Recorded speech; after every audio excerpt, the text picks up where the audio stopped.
정신의 정치쇼 3부 자존심이 강한 두 변호사의 대결 차강 두변 장은미 변호사 송영훈 변호사와 함께합니다. 안녕하세요. 안녕하세요. 네, 안녕하세요.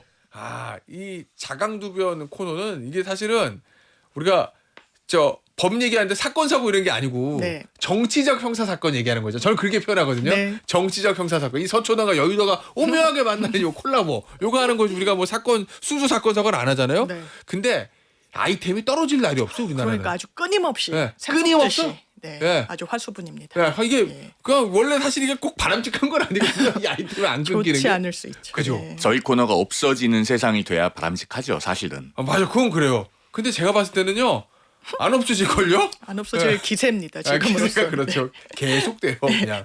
일단 윤석열 전 대통령 얘기 형사사건 첫 번째 선고가 나갔어요. 이거 내란 혐의 이건 아니고 네. 체포방해 그다음에 이런 건데 7개 공소 사실 중에서 6개에 대해서 유죄, 그다음에 5년 실형. 일단 이 판결 자체에 대해서는 어떻게 보셨는지 창 변호사부터요. 제가 이제 1시간 쭉 이제 들었어요. 생중계했잖아요, 선고를요. 네. 그래서 이거 되게 재판부가 안 좋게 보는구나, 비난 가능성이 매우 크다고 보는구나라고 이제 인식하게끔 하는 워딩이 계속 나오길래 일부 무죄여도 이제 일부 무죄 나온 건 그 외신한테 계엄이 정당했다 뭐 이런 건 그래 이게 무슨 이제 법리적으로 문제가 되나 이런 부분이 있었는데 마지막에 이 형을 계산하는 것도 상당히 좀 자세하게 얘기를 하는데 그 처단형 계산할 때 특수공무집행 방해에 양형 기준표 내에서 계산을 하더라고요. 근데 네. 구형이 일단 양형 기준표를 넘어선 구형이었고 네. 특수공무집행에 아주 저희가 자주 보는 그 양태라는 건 술 먹고 경찰 때리고 뭐 이런 거잖아요. 그러니까 기준표도 약간 그런 걸 기준으로 됐는데 이거는 완전히 상상을 초월하는 특수공무집행 방해 하나의 어떤 모습이었는데 이걸 양형 기준표 내에서 감경 가중 뭐 이 얘기를 하면서 선고하는 게 맞나라는 생각이 들었는데 결과적으로 5년 너무 좀 맞지 않는다라는 생각은 들었습니다. 양형이 너무 약했다. 네. 자, 송 변호사는요. 저는 금요일에 선고된 양형 자체는 크게 그렇게 의미가 없다고 봐요. 왜냐면은 어차피 윤 전 관계 대통령 남아 있어서. 윤 전 대통령이 어차피 항소를 할 거고 예. 다음 달 19일에 선고될 비상계엄 본류 사건도 선고되고 나면 항소를 할 겁니다. 예. 항소심에 가면은 결국에는 하나의 사건으로 병합될 거예요.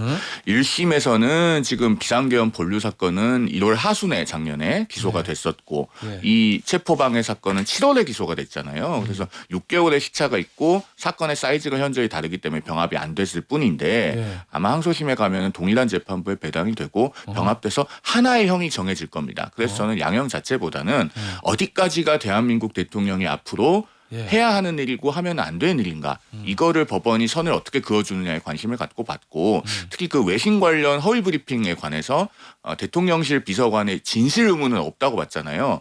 매우 현실적인 판단이라고 봐요. 만약에 이런 걸 처벌하기 시작하면은 예를 들어서 지금 강유정 대통령실 대변인이 한미 정상회담 후에 합의문이 필요 없을 정도로 잘된 회담이었다라고 했던 거 그런 것도 그런 말 한 사람이나 그런 말을 하게 한 사람이 처벌받아야 된다는 얘기가 됩니다. 지나치게 형사처벌의 범위가 넓어진다는 걸 법원이 감안했을 거라고 봅니다. 양형은 적당해요? 양형이 의미가 없다니까요. 의미가 그래서 없어도. 어차피 항소심에 가서 하나의 형이 정해질 건데 이게 지금 1심 선고에 대해서 우리 사회가 많은 그 갑론을박을 하는 것이 의미가 있나 싶습니다. 아니 그래도 의미가 없어도 그래도 의미를 부여해보자니까요. 요거 하나만 놓고 많아요 적어요. 그러니까 법원이 양형 기준표 내에서 다른 사건들과 똑같이 취급하려고 노력하는 것 같아요. 그런데 이제 그 부분에 대해서 이제 우리 양형 기준표라는 게 있잖아요. 우리 있죠. 저 변호사들 다 가지고 네, 있는 네. 그거. 근데 장우인 변호사는 이 공무집행방해 일반적인 경우에는 양형 기준표가 맞는데 이거는 일반적인 사건이 아니니까 그 양형 기준표 밖으로 했어야 되는 거 아니냐 특검 네, 구형처럼 요 얘기고 송 변호사는 양형 기준표대로 하긴 한 거다. 약간 기계적으로. 근데 별 의미는 없다. 그 의미 없다는 말에는 동의하세요? 어차피 내란이. 아니요, 그래도 이게 이제 나중에 포섭되고 이런 건 사후적인 상황이고 전직 대통령이 경호처를 야 총은 너네가 경찰보다 잘 쏘지 않니? 뭐 이러면서 막 하지도 않았던 그 경호 부장들이랑의 오찬을 막 하면서 최고 이 군 통수권자인 나를 엄호하는 게 당신들 역할이다. 완전 불법을 종용한 거예요. 법원의 판단에 따르더라도 여기에 대해서 그러면 법원이 역사에 어떤 형량을 기록했는지는 대단히 유의미하고 그랬을 때 5년? 이거 경호처를 완전 용병처럼 부렸는데 이게 또 한 번이 아니라 막 여러 차례 이러고 막 국민들이 가슴을 졸이면서 있었는데 이게 5년? 이건 좀 납득은 안 됩니다. 아니 근데 저는 그 생각이 들었어. 이게 우리 정치적 형사 사건인데 앞에 정치적 빼고 그냥 순수하게 형사 사건으로 재판장이 보고 싶었나 보다. 아. 왜냐면은 여기 이제 우리 양형 기준표 보면 불리한 정상, 유리한 정상 이런 거 있잖아요.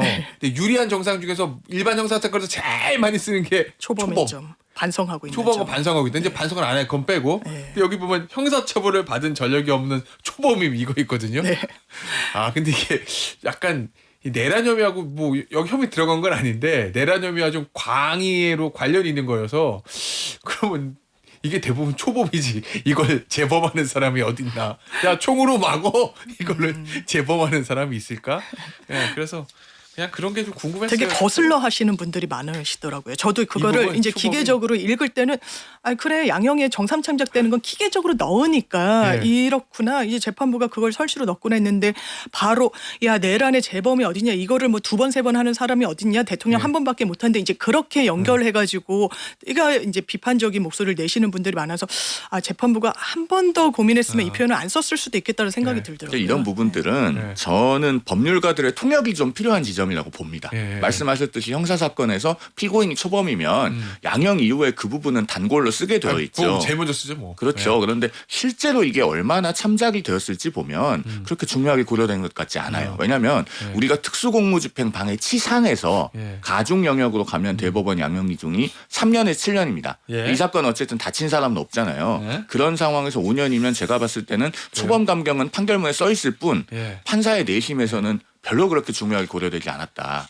그렇게 보입니다. 어쨌든 이걸 보니까 내란 재판 판결문이 궁금해졌어요. 양형이 거기도 초범이잖아요. 어쨌든 아마 안 쓸 거예요. 확정이 안 됐으니까. 예. 안 쓸 것 같아요. 처음 내란을 저지른 사람이 이건데 초범이. 그러니까 그런 경우에는 만약에 제가 판사라면 예. 쓸 때는 아마 그렇게 쓰겠죠. 비록 피고인이 초범이라고는 하나 이렇게 쓰는 거하고 오. 초범임을 고려한다는 거하고는 좀 느낌이 다르죠. 이 얘기는 송 변호사 얘기는 중형이 예상된다는 얘기인데 예? 비록 초범이라고 하나 뭐 이거 안 봐주겠다는 거. 예, 안 가면 얘기예요. 그 얘기 한번 해볼게요. 그러면 아니 이 내란 혐의 예. 이거 사형 구형했어요. 지난주에 송 변이 뭐라고 그러냐면 특검이 사형 구형하면은 굉장한 논란이 발생할 거다 이렇게 얘기했거든요. 왜냐면 뭐 여러 가지 이유 중에서 아니 우리나라는 사형 집행도 안 하는데 이거 사형 구형이 무슨 의미가 있냐 이런 취지에 사형 구형했어요. 근데 특검이 이거에 대한 평가를 들어볼게요. 집행이 문제가 아니라 선고를 안 한다니까요. 다음 달 선고, 19일로 예. 선고일이 최근에 안 했다. 예. 다음 달 19일로 선고일이 잡혔는데 그 다음 달 19일이 대법원이 마지막으로 사형 확정 판결을 내린 지 예. 정확히 만으로 10년 된 날입니다. 그래요? 2016년 2월 19일이 마지막이었거든요. 예. 그 임병장 사건 대법원 선고 그래요? 날짜였습니다. 예. 그리고 제가 아마 지난주 우리 방송에서도 말씀드렸던 것 같은데 강도 살인으로 무기징역을 선고받은 무기수가 공주교도소에서 사람을 또 살해해도 우리나라 사형 선고 안 하고 사형은 과하다고 파기환송하는 나라예요. 예. 그래서는 사형 선고의 현실적 가능성이 없다고 보는 것이고 선고 자체도, 예. 그렇죠. 그래서 선고되지 않을 사형을 구형하는 것이 굳이 필요했는가? 왜 한 어떻게 것 보면. 같아요? 아니 그러니까 그런 부분이 이제 특검은 나름대로 이 사안의 엄정함을 보이기 위한 의도였다고 선회할 수는 있겠으나 예. 어떻게 보면은 우리 사회에서 일부에 대한 감정적인 만족을 기하는 것 외에는 그다지 실익이 없지 않나. 그리고 아마 선고형은 사형이 선고될 가능성은 없을 것이다. 그렇게 봅니다. 이 선고형은 우리가 선고 진짜 나기 전주에도 할 거고 아마 그 전전주에도 얘기할 것 같은데 네. 일단 특검은 사형 구형했으니까 지금도 한번 해볼게요. 예. 상징적 의미, 그러니까 집행은 안 되었고 이 사형이 만약에 선고되더라도 집행될 거라고 생각하는 사람은 거의 없을 건데 예? 뭐 상징적 의미. 상징적 의미의 사형 선고도 가능하다고 봐요? 아니, 저는 상징적 의미 때문에 그렇게 했다고 보지는 않고요. 뭐 정치적인 뭐 선언을 하는 장은 아니니까. 제가 이제 검찰에 평생 계셨던 분이 특검, 예. 본인은 이제 법조인의 양심상 사형 구형을 하진 않을 것 같다라고 하는데 그 이유가 근거가 일단 물리적으로 제거가 필요한 사람이라고 판단했을 수 있고 아예 그 정말 생명권을 박탈하는 아니면 사회에서 완전 영원한 격리가 필요하다고 이제 볼 수가 있는데 그랬을 때 본인은 이제 사형 집행은 안 되니까 아예 사회로부터 격리의 구형이 있을 거다. 그게 이제 무기징역. 근데 제가 그 말을 듣고 생각했을 때 무기징역형을 선고받으면 가석방이 가능하잖아요. 예. 그래서 사형은 안 됩니다. 일단 형법상. 그래서 그러면 이 특검 입장에서는 완전한 이 격리를 고민하더라도 이거는 네. 사형으로 집행은 안 되는 것도 네. 아니까 모든 사람이 알고 있으니까 사형 구형의 가능성이 높아질까. 그리고 또 하나는 김용현이라는 피고인 같이 마지막에 병합해가지고 같이 선고를 하기로 했잖아요.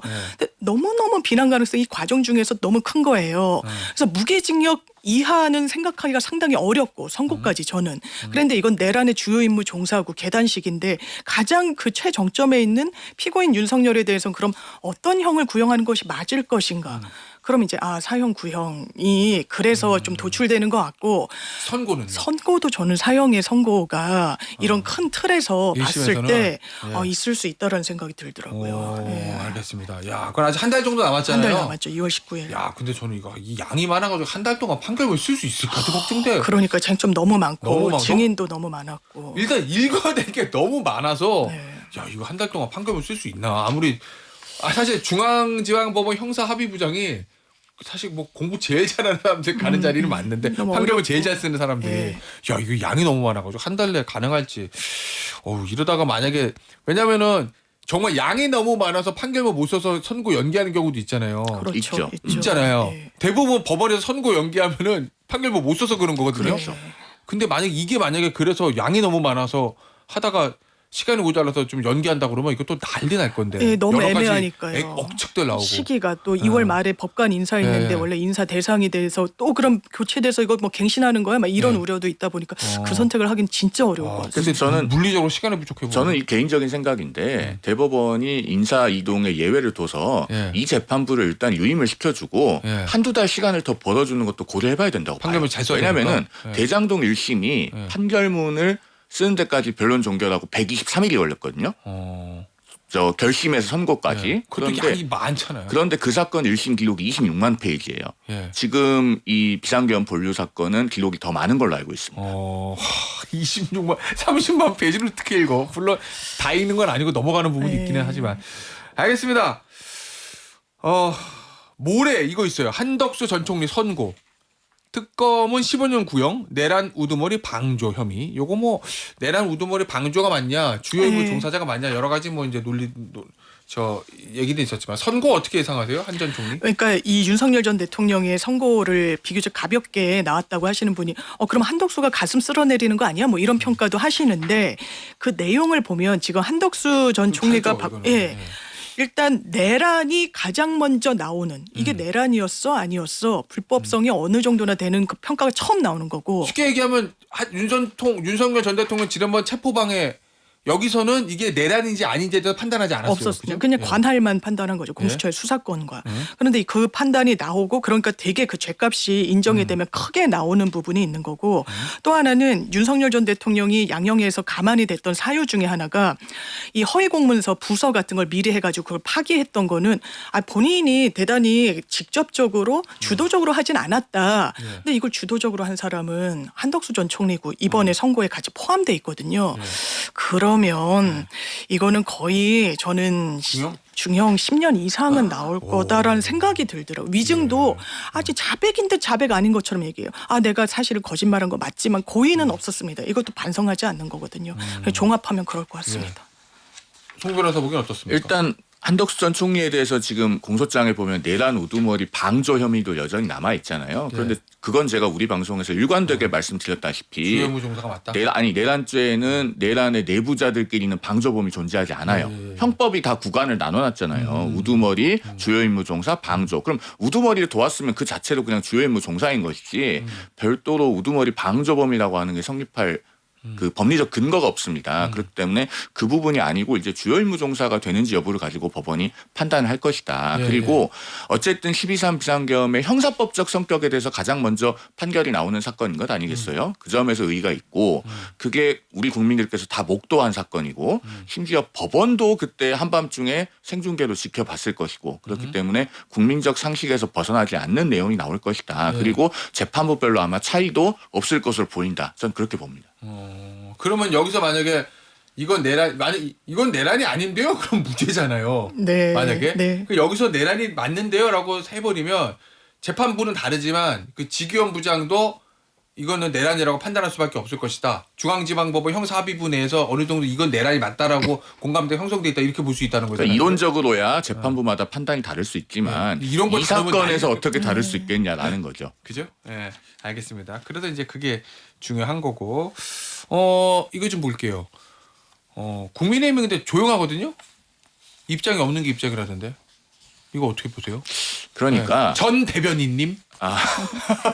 현 대변인이라면 뭐라고 썼겠어요, 논평? 그 만약에 제가 지금 대변인이고 그다음에 당 지도부에는 입장을 내서는 안 된다라고 하는 게 지도부의 기조라고 하면은 네. 아마 고심 끝에 저 같으면 기자들 앞에서 이렇게 이야기했을 것 같아요. 우리가 무슨 염치로 입장이 있겠느냐. 그러니까 당을 이미 떠난 좀 분이 다르다 느낌이. 다르네요. 당을 어. 이미 떠난 분이어서 입장이 없다 이거 하고 예. 그 기자들 앞에서 고개 숙이면서 우리가 무슨 염치로 입장이 있겠느냐라고 하는 거는 느낌이 많이 다르죠. 그러니까 예를 들면 당 대표가 입장 없이 하라. 예. 라고 하는 기조를 줘서 대변인이 그걸 따를 수밖에 없는 상황이어도 그걸 국민들께 어떻게 말씀드리는가에는 상당한 재량이 있다고 저는 생각합니다. 그러네. 똑같은 얘기라도 표현하는 게 우리가 어떤 입장이 있겠느냐. 그러니까 알려주세요. 지금 대변인단에. 이미 며칠 지나서 그래요? 아니 왜냐면 또 내란죄 선고 나오면 그때도 진짜 입장 안 내면은 그때는 좀 비판받을 것 같은데. 비판받을 것 같아요. 여기에 대해서는 사실 윤석열 정부를 태동시킨 보수 정당이라는 건 뭐 부인할 수 없으니까 입장이 나와야 된다고 생각합니다. 송영은 변호사님 말씀 주신 입장은 사실상 사과로 받아들이실 것 같아요. 국민들이. 그런 그죠? 입장 나오면. 알겠습니다. 이거 볼게요. 김경 이거부터 좀 보겠습니다. 김경 서울시 의원하고 강선우 의원. 일단은 복잡해요. 이 돈에 대해서 일단 제가 정리를 해드릴게요, 청취자 여러분. 김경시 의원은 뭐라고 그랬냐면 강선우 의원의 보좌관 남모 씨가 먼저 한 장을 언급하며 1억을 요구했고 세 사람이 함께 있는 자리에서 남 씨가 자리를 비운 사이에 강 의원에게 직접 줬다.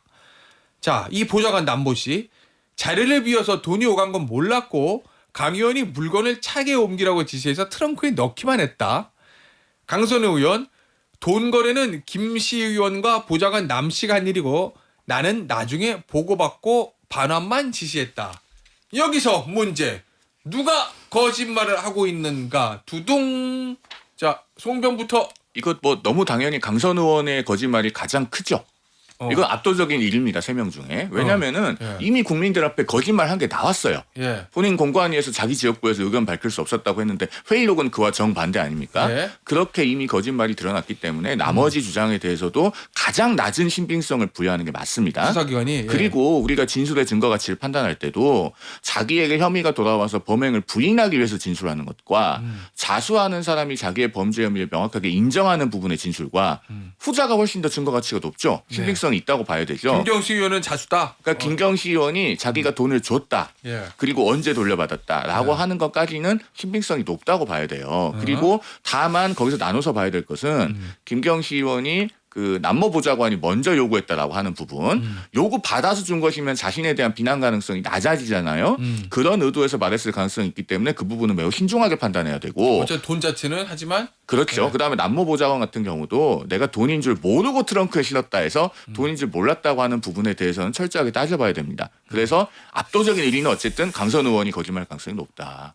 자, 장 변호사는 두둥 누구? 자, 저는 수사관 장윤미 누구의? 세 명의 네. 말이 다르잖아요. 각각. 그런데 두 명의 말은 얼추 비슷해요. 이 두 명은 김경과 보좌관 남모 씨는 나는 직접 내가 받은 거 아닌데 그 보좌관. 김경은 당신이 먼저 돈을 달라고 했잖아. 그렇지만 돈 자체는 의원한테 줬어. 라고 하니까 난 못 받다라고 하는 것과 이제 중첩이 되고 다만 먼저 돈을 달라고 한 부분에 대해서 본인은 아니라고 하는 것 같고 이제 강선 의원은 좀 결이 다른 얘기라고. 나 전혀 몰랐어. 너네 둘이 알아서 했고 이 보좌관이 받은 걸 내가 사후에 알고 바로 돌려주지 않았어? 이렇게 묻고 있는 건데 두 명과 한 명 이게 꼭 숫자 부분이 아니라 어떤 각각의 서 있는 기반, 위치, 이 맥락 이런 거 다 종합하면 아마 수사기관으로서는 강선우 의원이 인지했다라고 볼 가능성이 좀 더 열려있다 이렇게 평가될 수 있을 것 같습니다. 그래요? 대질조사 이번에 본인들이 거부해서 안 됐잖아요. 네. 그죠? 네. 누가 거부했는지는 아직 보도는 제가 확인을 못했는데 어쨌든 대질조사는 남모 씨하고 김경시 의원은 이루어지지 않았어요. 그러면은 이제 며칠 있다가 이제 강선우 의원 소환 조사할 건데 경찰의 수사가 어디까지 되는지 모르지만 소환 조사하고 나서 강선우 의원에 대한 사전 구속영장 칠 수도 있다? 저는 그 진술에 따라 다를 것 같아요. 그때 만약에 이 수사기관을 어떻게 보면 실토하고 자백하고 본인의 이 음성이 이 녹취된 그 대화에 부합하게 한다면 증거인멸의 가능성이나 도주 우려가 좀 비교적 낮아졌네. 지금과는 다르게 그렇게 평가할 수 있겠습니다만 지금 기조라면 신병 확보에 수사기관이 나설 수 있다고 봅니다. 사전 구속영장 칠 수도 있다. 송 의원님. 현역 국회의원의 사실상의 영향력을 고려하면 전 증거인멸의 우려가 높아서 강선 의원도 적극적으로 구속해야 된다고 보고요. 김경식 의원은 이미 미국 나갔다 왔잖아요. 이분 도주의 우려가 있는 분입니다. 그렇기 때문에 둘 다 빨리 구속영장을 청구하는 게 필요하다. 저는 그렇게 봅니다. 알겠습니다. 자, 마지막으로 짧게 그거 청문회 오늘 국민의힘 한대요, 안 한대요? 안 한다고 하는데 안 저는 하는 이거 거. 개인적으로는 해야 된다고 생각해요. 해서 철저하게 추궁하고 예. 장관 후보자로서의 자격이 없다는 걸 국민들 앞에 생중계로 보여야 된다라고 생각합니다. 과거에 같은 당 했던 분을 공격하는 것에 대한 곤혹스러움이 조금 있겠지만 예. 그것보다는 지금 야당으로서의 책무를 다하는 게 급선무죠. 알겠습니다. 장 변호사님 어떻게 하는 게 맞다고 봅니까? 당연히 청문회는 해야 되는 게 맞는 거고요. 단독 개최합니까 민주당? 아마 그 가능성도 열어두지 않겠습니까? 계속 청문회에서 국민들께 어떻게 돌파하는지를 보여드려야 될 의무가 있다라는 입장이었으니까 방법을 강구할 거라고 생각됩니다. 알겠습니다. 자강두면 오늘 여기서 마무리하도록 하겠습니다. 장윤미 변호사, 송영근 변호사였습니다. 감사합니다. 고맙습니다. 감사합니다.